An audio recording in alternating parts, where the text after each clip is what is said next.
ನೋಡಿದ ಹಾಗೆ, ಎಂದೋ ಪರಿಚಯವಿದ್ದ ಹಾಗೆ. ಯಾರು ನೀನು?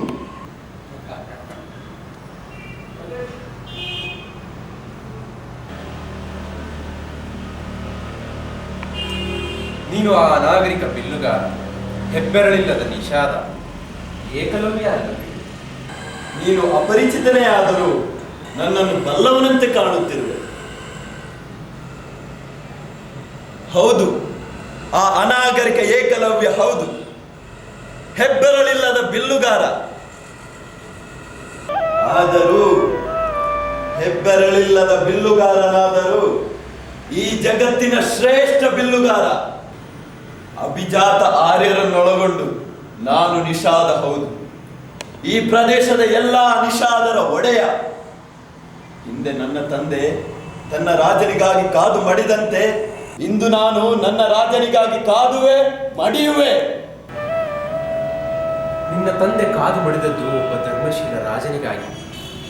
ನೀನು ಬಿಲ್ಲನ್ನು ಪತಿತ ಮಾಡಲೆಣಿಸುತ್ತಿರುವುದು ಒಂದು ಕೀಟಕ್ಕಾಗಿ, ಒಬ್ಬ ಅಧರ್ಮಿಗಾಗಿ. ನನ್ನ ರಾಜನ ಧರ್ಮ ಅಧರ್ಮಗಳನ್ನು ಪ್ರಶ್ನಿಸುವುದು ನನಗೆ ತರವಲ್ಲ. ಅವನ ಆಜ್ಞಾನುಸಾರ ಬಿಲ್ಲನ್ನು ಎತ್ತುವುದು, ಅವನ ಶತ್ರುಗಳನ್ನು ಕೊಲ್ಲುವುದು, ಇದೇ ನನ್ನ ಧರ್ಮ, ಅಷ್ಟೇ. ನೀನು ಹೀಗೆ ಮಾಡುವಾಗ ನಿನ್ನನ್ನು ಹೊತ್ತು ಹೆತ್ತು ಸಾಕಿ ಸಲುಹಿದ ನಿನ್ನ ತಾಯಿಯನ್ನು ತಬ್ಬಲಿ ಮಾಡುವೆಂಬ ಪರಿವೇ ನಿನಗಿಲ್ಲ. ಅಲ್ಲ, ಒಣ ಪ್ರತಿಷ್ಠೆಯ ಬೆನ್ನು ಹತ್ತಿ ಹೋಗುತ್ತಾ ವೃದ್ಧ ತಾಯಿಯನ್ನು ಈ ಕಾಡಿನ ತೋಳುಗಳಿಗೆ ತುತ್ತು ಬಡಿಸುವ ಕೃತಜ್ಞ ಹೇಳಿ ನೀನು. ನಿನ್ನನ್ನು ಬಿಲ್ಲಾಳು ಎನ್ನುವುದಿರಲ್ಲ, ಬರಿಯ ಆಳು ಎನಿಸಿಕೊಳ್ಳಲು ನೀನನ.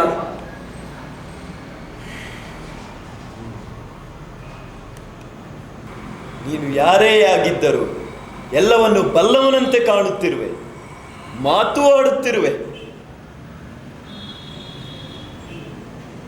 ಆದರೆ ಎಲ್ಲವನ್ನು ನೀನರಿಯೇ.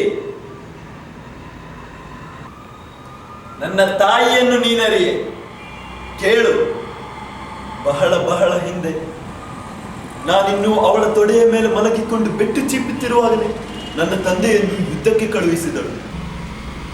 ಎದೆ ಬಿರಿಯುತ್ತಿದ್ದರು, ತುಟಿಗಳಿಂದ ನಸುನಗೆ ಸೂಸುತ್ತ, ಪ್ರಿಯ, ಹೋಗು, ನಿನ್ನ ರಾಜನಿಗಾಗಿ ಯುದ್ಧ ಮಾಡು. ಕರೆ ಬಂದಾಗ ನೀವು ಪುರುಷರು ಹೋಗಬೇಕು, ನಾವು ಸ್ತ್ರೀಯರು ಹೋಗಕೊಡಬೇಕು. ಅಲ್ಲಲ್ಲಲ್ಲ, ಸುರಕ್ಷಿತವಾಗಿ ಹಿಂತಿರುಗಲಿ ಎಂದು ದೇವರಲ್ಲಿ ಪ್ರಾರ್ಥಿಸಬೇಕು. ಅಕಸ್ಮಾತ್ ಆಗಿ ನೀವು ಹಿಂತಿರುಗಿದೆ ಹೋದರೆ ದುಃಖವನ್ನೆಲ್ಲ ನುಂಗಿಕೊಂಡು ನಿಮ್ಮ ಎಳೆಯ ಮಕ್ಕಳನ್ನು ನಿಮ್ಮ ಅದೇ ದಾರಿಯಲ್ಲಿ ಬೆಳೆಸಬೇಕು ಎನ್ನುತ್ತಾ ನನ್ನ ತಂದೆ ಹೆಜ್ಜೆ ಮೇಲೆ ಹೆಜ್ಜೆ ಇರಿಸಲು ಕಲಿಸಿರುವ ನನ್ನ ತಾಯಿ ಇಂದು ನನ್ನ ರಾಜನಿಗೆ ಆಸರೆ ಬೇಕಾದ ಸಂದರ್ಭದಲ್ಲಿ ನಾನು ಮೈಗಳ್ಳನಂತೆ ಮನೆ ಮೂಲೆಯಲ್ಲಿ ಕೂಡಿಕೊಂಡಿರಲು ಬಿಡುತ್ತಾಳೆ ಎಂದುಕೊಂಡಿರುವೆಯಾ? ನೀನು ನನ್ನನ್ನು ಹೇಳಿ ಎಂದು ಕರೆದೆ. ನಾನು ಕೈಕಟ್ಟಿ ನಿಂತರೆ ಅವಳು ನನ್ನನ್ನು ಹೇಳಿ ಎಂದು ಕರೆಯುವಳು. ನಾನು ಗಂಡಸೇ ಅಲ್ಲ ಎಂದು ತಿಳಿದುಕೊಂಡಾಳು. ಛೇ, ಅದು ಇನ್ನೂ ಕೀಳು, ಕನಿಷ್ಠ. ಇಂಥ ನನ್ನ ತಾಯಿ ಕೆಲವಾರ ತೋಳಗಳಿಗೆ ಭಯ ಬೀಳುವ ಅಸಹಾಯ ಗೊಡ್ಡು ಮುದುಕಿ ಎಂದುಕೊಂಡೆಯ? ನನ್ನ ತಾಯಿಯನ್ನು ನೀನರಿಯೇ.